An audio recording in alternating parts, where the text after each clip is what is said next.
Andy from Grill Carts here. In this wee video I'm going to run through the hoverboards here, okay, and just some of the features and tips and things like that there, really to make things run a wee bit more smoothly, okay. So we had the two different models. We had the 6.5 inch and the 8.5 inch model there, okay.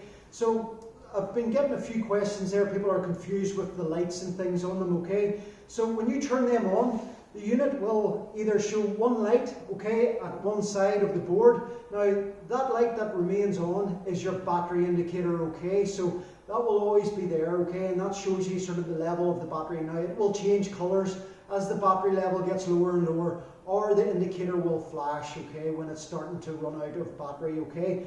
And then as soon as you put pressure on the pad, the other light will activate, okay. Now that there's just to tell you that the board is active there and that there is pressure on the pads, alright. So that's the way that works there. As you can sort of see there, that's the wee balance light indicator coming on, meaning that the pressures are active and it's about to go there, okay. And the way the board works is basically when you tilt back and forth, the wheel motor then will turn with the way that you turn the board, okay. So in order to control the speed, you have to bring the board back to level, alright, so that's really it. Now all these boards have Bluetooth on them, so you can connect and play music and everything through them. Now the 8.5 inch board has an app for it as well, which is all the instructions are all indicated in the box there, okay. You just scan that QR code, it'll take you over to the app and everything, okay. Now we've had a few questions there that some people couldn't get the app to work. That's because they have the seat attachment attached to the board there, okay, and they're trying to change the settings when they have it on the board. That's because when the board is active, you can't change the settings in the app, alright. So take the seat off and make sure that the board or the pressure sensors are not active when you go to change the settings on the actual app there, okay. Because what happens is, if someone was sitting on it, you could actually then change the settings and you could increase the speed. So that sort of locks that out and stops that from doing that, okay.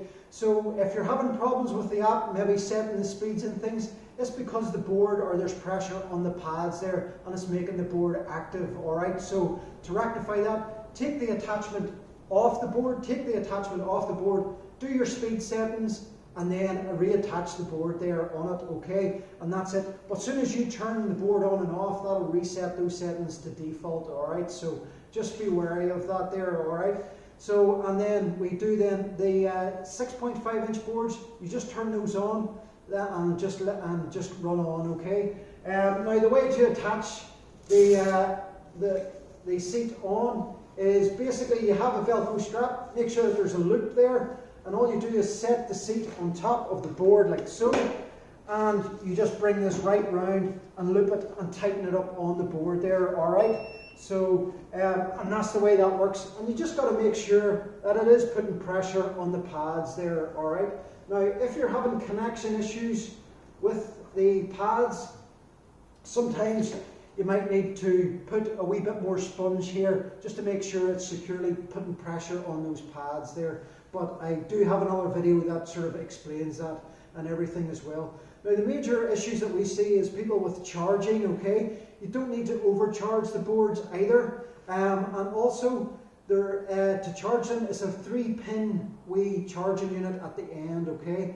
So make sure that they line up. There is a dimple and there is a groove in the charger, and you just push that in and it should go in very easily, okay. Now we've had people that have tried to push them in and they have reversed the pins and actually shorted the board, okay. So that can cause a bit of a headache really, but make sure that your wee charging port lines up and everything pushes in. You shouldn't have to force anything and do anything like that there really. But as I say, keep the boards active, keep the boards charged, and that's it. As I say, if you are leaving the boards away for a long period of time, make sure that they're charged up, okay, and come back every month and a half and make sure those levels are topped up again, okay. So that will keep those batteries, everything running really smoothly, okay. So that's really it, and that's the features of those boards.